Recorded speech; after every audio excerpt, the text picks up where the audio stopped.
guys, this is Melissa Zad and I am so delighted to be here at the Joyce Zhang rematch. We're backstage. Do me a favor, we're Puncher's Chance TV. It's a brand new channel, so if you could look into the camera for me, introduce yourself, no doubt. And say, hit the subscribe button for Puncher's Chance. Hit the subscribe button for Puncher's Chance. I've done so many interviews right now, my brain's kind of fried, but make sure you do, because if not, I'm going to see you. It's Ezra Taylor, the cannon of this The one and only? The one and only. There ain't no one like me. 7-0 now. Just had a great victory, and I'm just soaking up the ambiance right now. The ambiance. Yeah, see. Ezra, obviously you've just finished a fight tonight. You've been here for an hour and a half doing interviews. I'm sure you're super tired. But if you could relive the fight for me and tell me how it felt. It felt good, man. I was under pressure at times in that fight.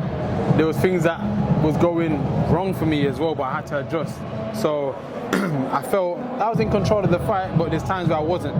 And that's what I want to eliminate. I want to be in control of the fight at all times. I want it to be at my pace, but you know, in life we can't get our cake and eat it. So, and Joel McIntyre, my opposition, he was a tough fella, man, a very, very tough fella, and I respect him a lot, but he brought out the best in me. And I was able to get the stoppage in the 8th round with 1 second to go.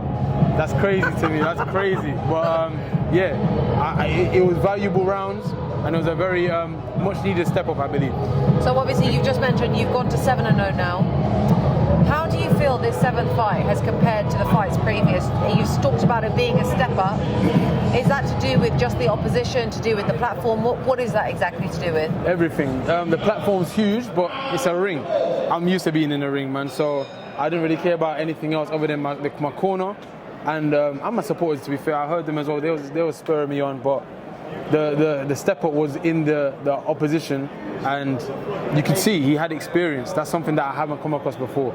Under the bright lights, I saw many great boxers, but under the bright lights, he came and he was game.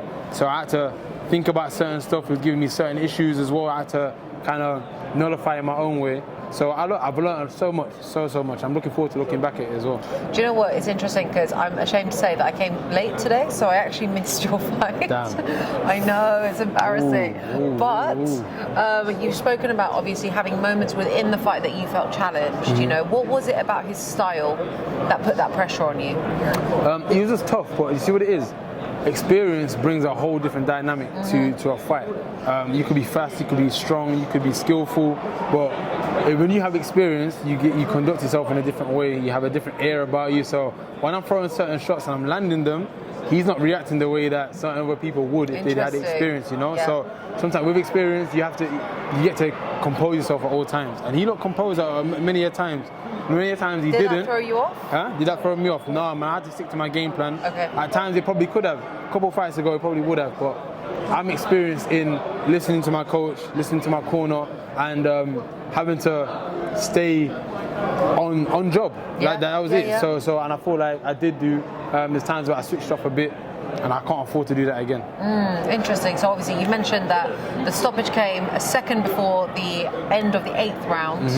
What shot was it, or what accumulation of shots was it? There was this great shot. I have to remember great shots winging in. I went for his body, I went for his head. I tried to throw an uppercut, but they was all landing. They was all landing. I couldn't remember. See, when you're in a ring sometimes and you're throwing shots like that, it's a bit of a blur. But that's why I said I'm looking forward to watching it back. But the shot selection was there, and I probably could have drew that out a bit earlier, but it was an 8-round fight against someone who's very tough and durable. If I did that a bit too early, I could have blown my gasket, but I'm very, very fit. So any other boxers thinking that I'm not fit, trust me, I am. You heard it here first. No, that's really useful to hear, because obviously you've mentioned about being able to draw it out. Maybe in your future fights, it's something that you can draw out a bit earlier. But obviously you're 7-0 now.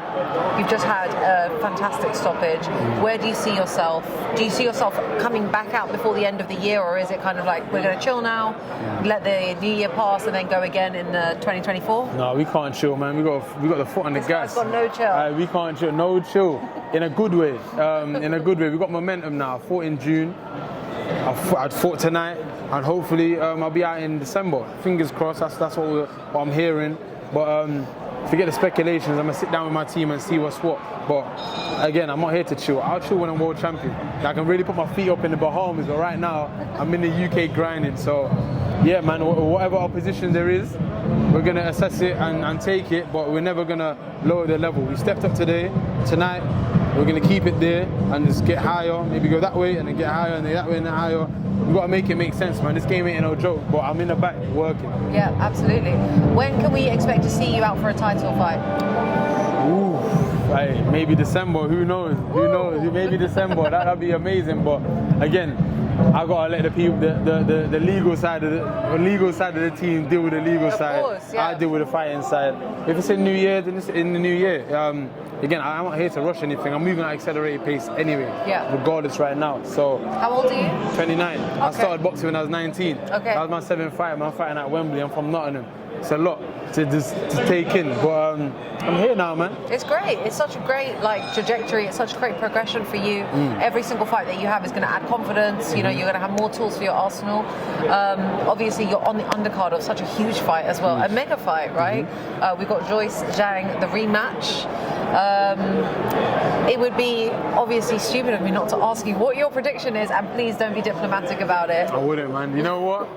Joyce on points. I'm going to go with that. Zhang is a serious operator, but I just believe that, you know, when you take a loss, I've never experienced it and I pray I don't, but when you take a loss like how he did, I feel that that's only going to fuel the fire, and that fire is enough to get the job done, I believe. And I'm flying his flag, man, so even if it doesn't happen the way, I'm standing on what I'm saying right now. Joyce for points. I love that.